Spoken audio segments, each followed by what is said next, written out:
வாழ்க வையகம், வாழ்க வையகம், வாழ்க வளமுடன். குரு வாழ்க, குருவே துணை. குருவின் மலரடி போற்றி. சிந்தனையை, உடல் நலத்தை சீரமைத்து உய்வித்த குருவே வாழ்க. தியானமே யோகம், யோகமே ஞானம். தமிழ் ஆனந்த யோகம். வாழ்க வளமுடன். இன்றைய சிந்தனை தலைப்பு, இறைவனை சந்திக்க வேண்டுமா என்ற ஒரு கேள்வியோடு கூடிய ஒரு சிந்தனை. இறைவனை சந்திக்க வேண்டுமா? எதற்காக இறைவனை சந்திக்க வேண்டும் என்று இன்றைய சமுதாய மக்களிடம் கேட்டால், இறைவனிடம் எனக்கு வேண்டியதையெல்லாம் கேட்டு பெறுவதற்காக இறைவனை சந்திக்க வேண்டும் என்று சொல்லுவார்கள். எந்த சனத்தில் நீங்கள் இறைவனை சந்திக்கின்றீர்களோ அந்த சனத்தில் எதையும் கேட்க வேண்டும் என்றே உங்களுக்கு தோன்றாது. அதுதான் உண்மை. சரி, இன்னொரு நடைமுறை சாத்தியமாக அதை சிந்திக்க வேண்டும் என்று சொன்னால், எப்பொழுது எதையும் வேண்டாம், எதுவும் வேண்டாம் என்ற ஒரு நிலை மனதில் வருகிறதோ அந்த இடத்தில்தான் நாம் இறைவனை சந்திக்க முடியும். அப்ப நீங்கள் எதையும் கேட்க வேண்டியதில்லை என்ற ஒரு நிலை வரும் பொழுது நீங்களே இறைவனை சந்திக்க முடியும் என்று சொல்கிறோம். அப்படி இல்லை என்று சொன்னால், இறைவனை நீங்கள் சந்திக்கக்கூடிய இடத்தில் நின்று இருக்கிறீர்கள் என்று சொன்னால் அங்கு நீங்கள் எதையும் கேட்க மாட்டீர்கள். இதுதான் இந்த தத்துவத்துக்குள்ளாக ஒளிந்திருக்கக்கூடிய ஒரு சிந்தனை. சரி, அப்ப இதற்கு மகர்ஷி அவர்கள் கொடுத்த உதாரணத்தை இன்றைய சிந்தனையில் கொடுத்தார்கள். இது ஆசை சீரமைப்பு என்ற தற்சோதனை பயிற்சியில் வரக்கூடிய ஒரு இடம். அப்ப நமக்கும் இறைவனுக்கும் எவ்வளவு தூரம் என்று மகர்ஷி அவர்கள் சொல்லுவார்கள். நம் மனதில் இருக்கக்கூடிய ஆசைகள் அனைத்தும் தான் நமக்கும் இறைவனுக்கும் இருக்கக்கூடிய தூரம் என்று சொல்லுவார்கள். சரி, இந்த ஆசைகள் எல்லாம் எங்கு இருக்கிறது? மனதில் இருக்கிறது என்று சொல்கிறோம். மனதிலா இருக்கிறது? மனதின் மூலமாக அதை நாம் இந்த ஆசைகளை எல்லாம் எண்ணி அதை பதிவு செய்து வைத்திருக்கிறோம். எங்கு? கர்மயத்தில் பதிவு செய்து வைத்திருக்கிறோம். அப்ப இது மனதில் இருக்கிறதா, கர்மயத்தில் இருக்கிறதா? கர்மயத்தில் இருப்பதைத்தான் மனம் எடுத்து காட்டுகிறது. என்னிடம் எவ்வளவு இருக்கிறது என்பதை மனதின் மூலமாக எடுத்து பார்க்க முடியும். அப்ப இந்த ஆசைகள் அனைத்தையும் தேக்கி வைக்கக்கூடிய இடமாக இந்த கர்மயத்தை வைத்திருக்கிறோம். இப்பொழுது பாருங்கள், மனதின் மறுமுனையே தெய்வம் என்று மகரிஷி அவர்கள் அவர் தத்துவத்தில் சொல்லிவிட்டார். அப்ப மனதின் ஒரு முனை எண்ணுகிறது, இந்த ஆசைகளை எல்லாம் தேக்கி வைக்கிறது. இதை எல்லாத்தையும் தேக்கி எங்க வைக்குது? கருமையத்தில் தேக்கி வைக்கிறது என்று சொல்கிறோம். அப்ப இந்த மனம் எதையெல்லாம் உணர்கிறதோ, எதையெல்லாம் எண்ணுகிறதோ, இவை அனைத்தும் அதனுடைய மறுமுனையாகிய கர்மயத்துக்கு சென்று விடுகிறது. அந்த கர்மயத்தில் என்ன இருக்கிறது? கர்மயத்தில் மைய உயிர்த்துகள் இருக்கிறது. அந்த மைய உயிர்த்துகளுக்கு மையத்தில் என்ன இருக்கிறது? மையத்திற்குள் மையமாக அறிவாகிய தெய்வம் இருக்கிறது. அந்த மைய உயிர்த்துகளின் சுழற்சிக்கும் அதன் மையத்தில் இருக்கக்கூடிய தெய்வத்துக்கும் இடையில் என்ன இருக்கிறது என்று சொன்னால் அங்குதான் இந்த பதிவுகள் எல்லாம் இருக்கிறது. அப்ப இது என்னாச்சு? இப்ப மனம் இறைவனை உணர வேண்டும் என்று பயணிக்கிறது என்று வைத்துக் கொள்ளுங்கள். எங்கு போய் உணர முடியும்? இதை வெளியில் சென்று உணர முடியாது. இறைவனை சந்திக்க வேண்டுமா என்று கேட்கிறோமே, இதை புறத்தில் சந்திக்க இயலாது. இறைவனை எங்கு சந்திக்க முடியும்? நமக்குள்ளாகவே சந்திக்க முடியும். ஏனென்று சொன்னால், இறைவன் ஒவ்வொருவருக்குள்ளாகவும் அவரது கர்மயத்தின் மையத்திலே அறிவாகிய தெய்வமாக இருந்து கொண்டுதானே இருக்கிறான். அப்புறம் என்ன, சந்திக்க வேண்டியதானே. அப்ப புறத்தில் சந்திக்க வேண்டும் என்று சொன்னால்தான் கஷ்டம். இன்னைக்கு ஒரு முதல் மந்திரி, பிரதமர், அவரை சந்திக்க வேண்டும் என்று சொன்னால் அதற்கு இடையில அத்தனை பேரை கடந்து அப்படி போய் சந்திக்கணும். ஏன்னால் புறத்தில் இருக்கிறது. புறத்தில் இருக்கக்கூடிய எதை பெற வேண்டும் என்று சொன்னாலும் அது பல தடைகளை நீக்கி அப்புறம் தான் சந்திக்க முடியும், அதை பெற முடியும். ஆனால் அகத்தில் நமக்குள்ளாகவே நம்மிடமே இருக்கிற அந்த இறைவனை சந்திப்பதற்கு என்ன தடை? ஒன்றுமே இல்லை. என்னுள்ள இருக்கக்கூடிய இறைவனை நான் நினைத்த மாத்திரம் சந்திக்க முடியுமே. அப்ப முடியும். ஆனால் இப்ப என்ன, அதற்கு எங்க தடை இருக்கிறது என்று சொன்னால், அதற்கான தடைதான் இந்த தேக்கி வைக்கப்பட்டிருக்கக்கூடிய ஆசைகள் என்று மகரிஷி சொல்றார். அப்ப மனம் இறைவனை சந்திக்க வேண்டும் என்று புறப்பட்டு விட்டது என்று வைத்துக் கொள்ளுங்கள். அதுதான் அகநோக்கு பயணம். இப்போ நாம் தியானம் என்று செய்கிறோமே, தியானம் என்ன, அந்த என்ன செய்கிறோம்? இறைவனை சந்திப்பதற்கான ஒரு பயணம்தான் தியானம். அதைத்தான் உள்நோக்கு பயணம் என்று சொல்லுகிறோம் அல்லவா? கட உள், உள்ளே கடந்து செல், கடவுளை காணலாம், இப்படித்தானே சொல்லியிருக்கிறார்கள். அப்ப அகநோக்கு பயணம் என்பதே இறைவனை காண்பதற்காகத்தான். அதற்காகத்தான் மனம் உள்ளே பயணிக்கிறது. அப்ப உள்ளே பயணிக்க பயணிக்க பயணிக்க அது என்ன ஆகிறது? மனதின் மறுமுனைக்கு செல்கிறது, அல்லது மனதின் மூலத்துக்கு செல்கிறது. உள்ளே செல்கிறது என்று சொன்னால் என்ன? மூலத்துக்கு செல்கிறது என்று அர்த்தம். நாம் புறத்தில் கூட அகம் நோக்கி செல்கிறோம் என்று சொன்னால் நம்ம வீட்டை நோக்கி போகிறோம் என்று அர்த்தம். அதானே? இப்போ வெளியில் போயிட்டோம், டூர் போயிட்டோம், மீண்டும் நம்ம வீட்டுக்கே வந்துடுறோம் இல்லையா? அப்ப அகம் நோக்கி வருகிறோம். இது புறத்தில் இருக்கக்கூடிய அகம், அதுதான் நமது வீடு. இங்கு அகத்துக்குள்ளாக இருக்கக்கூடிய அகம் எது? மனதின் மூலம். மனதின் மூலம் என்பது எது? எது மனமாக இருக்கிறது? உயிரின் படர்க்கை நிலையே மனம். இது நமக்கு தெரியும். அப்ப அகநோக்கி அது பயணிக்கிறது என்று சொன்னால் உயிரை நோக்கி பயணிக்கிறது, அதுதானே? அப்ப மனதின் மறுமுனை என்ன? மகரிஷி அவர்கள் சொல்லிவிட்டார்கள், மனதின் மறுமுனையே தெய்வம் என்று சொல்லிவிட்டார்கள். இப்ப மனதின் மறுமுனை என்ன? மனதின் மறுமுனை உயிர் துகள். அப்ப அந்த உயிர் துகள் அங்கு செல்கிறோம். மனம் உயிரை பார்ப்பது என்பதுதானே தியானத்தின் முதல் படி. ஆமாம், உயிராகவே மாறுவது என்பது அடுத்து இரண்டாவது படி. உயிர் துகளின் மையத்துக்குள்ளாக செல்வது மூன்றாவது படி. இதைத்தான் ஆக்கினை துரியம் துரியாதீதம் என்று மகரிஷி அவர்கள் கொடுத்திருக்கிறார்கள். இப்போ அந்த துரியம் வரை சென்று விடுகிறோம். அது சுலபம். எப்படி?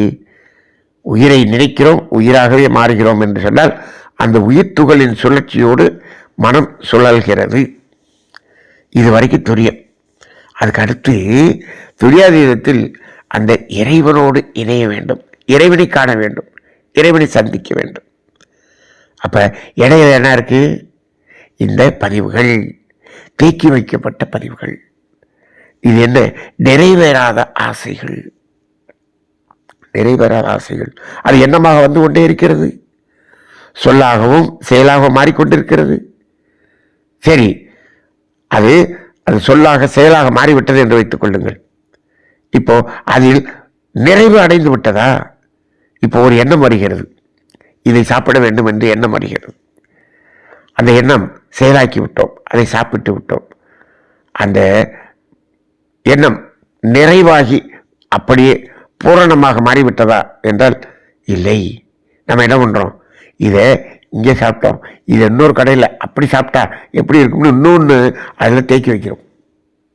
இன்னும் என்ன செய்கிறோம்? ஒரு கடையில் போய் ஒன்று சாப்பிட்டீங்க, இந்த கடையில் நாளைக்கு வந்து சாப்பிடுவோம் அடுத்த மாதம் வந்து சாப்பிடுவோம் இப்படின்னு நினைக்கிறீங்க. இனிமேல் இங்கே வந்து தான் சாப்பிடணும் அப்படின்னு நினைக்கிறீங்க. அப்போ அது பெண்டிங்கில் போய் நின்றுது. சாப்பிடணும்னு நினச்சிங்க, சாப்பிட்டீங்க, முடிஞ்சு போச்சு. அதை அப்படியே அந்த ப்ரெசண்ட்டில் வாழ்ந்துட்டு அப்படியே அதை அப்படியே அந்த எண்ணத்தை நீரோடை போல வெளியே அனுப்பி விடலாமே. அனுப்பலையே. மீண்டும் மீண்டும் இங்கே வந்து சாப்பிடணும்னு நினைக்கிறோம். இதே போல் இன்னொரு கடை இருக்குது, அங்கே போய் சாப்பிடணும்னு நினைக்கிறோம். அப்போ நம் மனம் தாவிக்கொண்டே இருக்கிறது. ஒரு துணி எடுக்கணும்னு போகிறோம், 4 துணி பிடிக்குது. ஒரு துணி எடுத்துகிறோம், அதை இன்னும் அடுத்த மாதம் வந்து எடுத்துக்கலாம்னு வச்சுட்டு போகிறோம், பெண்டிங்கில் வைக்கிறோம். இது மாதிரி தேக்கி வைக்கப்பட்ட ஆசைகள் தான் கருமையத்தில் நிறைய இருக்கிறது. ஆனால் தான் அது எண்ணங்கள், அலக்களிக்கக்கூடிய எண்ணங்கள் வருகிறது. தியானம் செய்யும் போது கூட எண்ணம் வந்து கொண்டே இருக்கிறது, குறுக்கீடுகள் வந்து கொண்டே இருக்கிறது. ஏன்? தேக்கி வைக்கப்பட்ட ஆசைகள் நிறைய இருக்கிறது. அதனால தான் அது குறுக்கீடுகளாக, எண்ணங்களாக வந்து கொண்டே இருக்கிறது.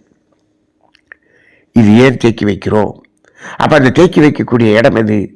அந்த கருமையத்தின் மையத்தில் இருக்கக்கூடிய அறிவாகிய தெய்வத்துக்கும் இந்த உயிர்த்துவலுக்கும் இடையில் தான் இந்த தேக்குதல் என்பது இருக்கிறது.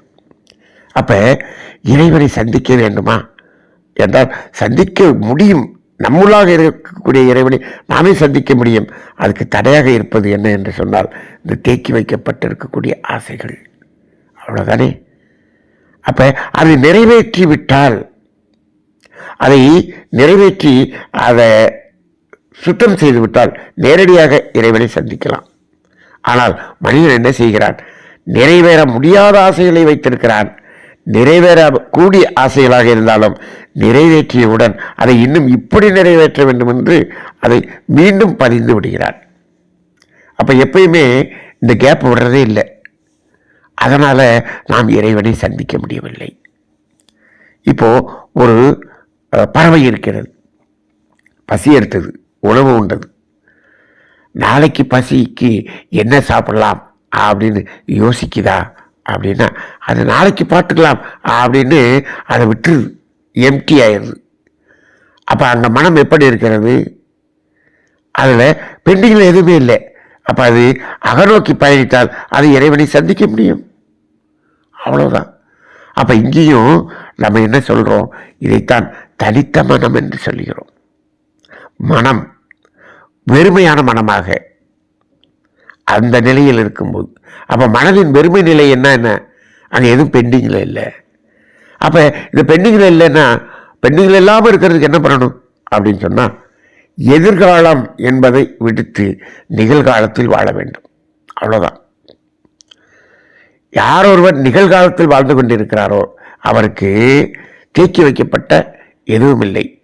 இதை செய்ய வேண்டும், அதை செய்ய வேண்டும், இப்படி நடக்க வேண்டும், அப்படி நடக்க வேண்டும், இப்படி எதையெல்லாம் நாம் தேக்கி வைத்திருக்கிறோமோ அவர்களால் இறைவனை சந்திக்க முடியவே முடியாது. அப்போ இதையெல்லாம் அகற்றிவிட்டால் இறைவனை சந்திக்க முடியும். அப்போ முதல்ல என்ன செய்யலாம்?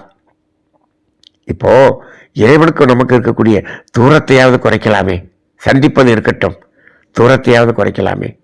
இப்பொழுது 1000 ஆசைகள் அமுக்கப்பட்டிருக்கிறது என்று வைத்துக் கொள்ளுங்கள், 1000 கிலோமீட்டர் என்று வைத்துக் கொள்வோம். இதில் நிறைவேறாது என்று இருக்கிறது. இதை நிறைவேற்றுவதற்கு எதை வைத்து நிறைவேற்ற முடியும் என்று சொன்னால், உடலால், பொருளால், அறிவால்.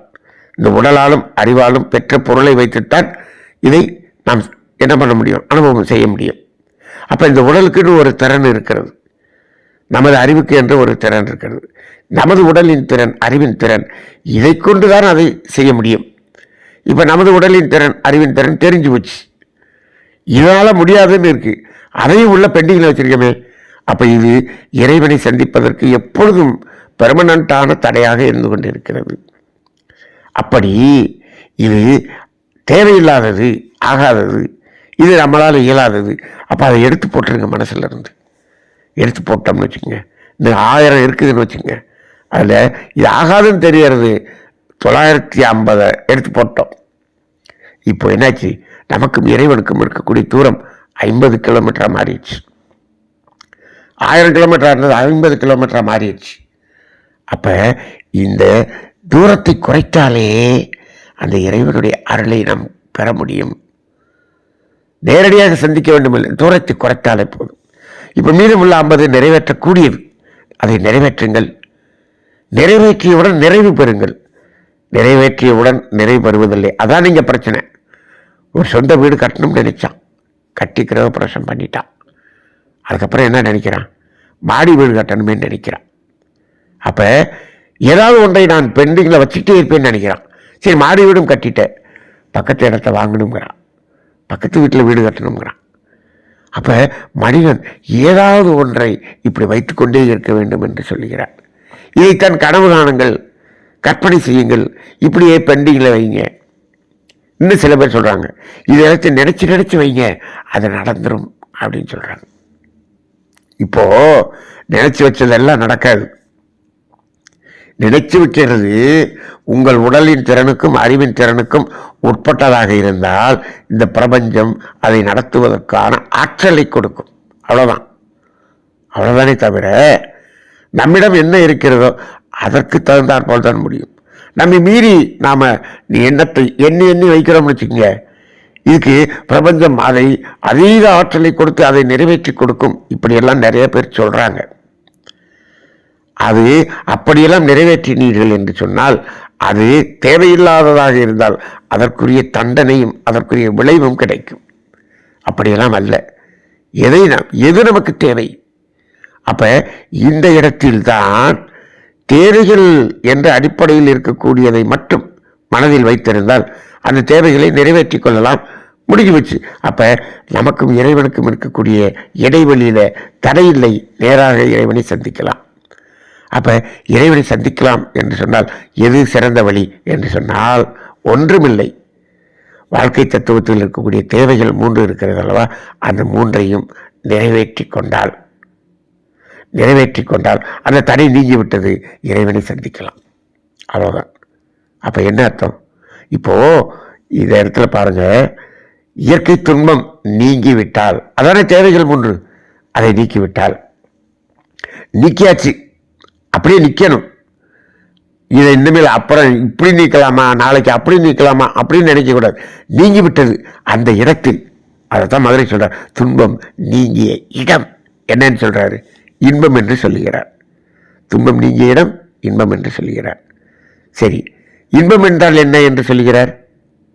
இன்ப ஊற்றாய் நிறைந்த இறைவா என்று சொல்லுகிறார். இன்ப ஊற்று என நிறைந்த இறைவா எனும் போதிலே, அப்ப இன்பம் என்பது, இன்ப ஊற்று என்பது இறைவன் என்று சொல்லுகிறார்.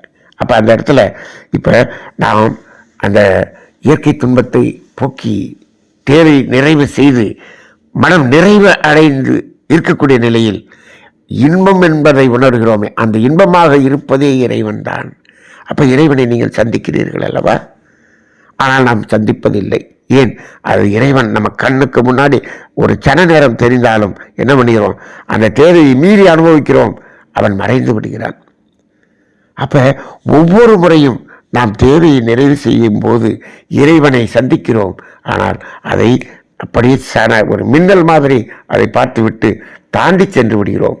ஆனால் இறைவனை நேரடியாக சந்தித்து கொண்டு இருக்கக்கூடிய நிலை இல்லை. ஆக இறைவனை சந்திக்கிறது அப்படின்னு சொன்னா அந்த தேவை நிறைவேறிய இடம் அதில் எம்டியா இருந்தோம்னா இறைவனை சந்திக்கலாம். இப்படித்தான் இறைவனை சந்திக்க முடியும். இது ஆசை சீரமைத்தல் என்ற தலைப்பில் வரக்கூடிய ஒரு சிறிய சிந்தனை, ஒரு அற்புதமான சிந்தனை. சிந்தித்து பாருங்கள். இறைவனை வெளியில் தேடாதீர்கள், கோவிலில் தேடாதீர்கள். ஆங்காங்கே இதற்காக அந்த ஊருக்கு போறேன், இந்த ஊருக்கு, எங்கே போய் தேடினாலும் இறைவனை சந்திக்க முடியாது. நமக்குள்ளாகவே இறைவன் இருக்கிறான். அதை சந்திப்பதற்கான தடையை நீக்குங்கள். நீக்கினால் இறைவனை சந்திக்கலாம், இறைவனாகவே மாறலாம். வாழ்க வளமுடன்.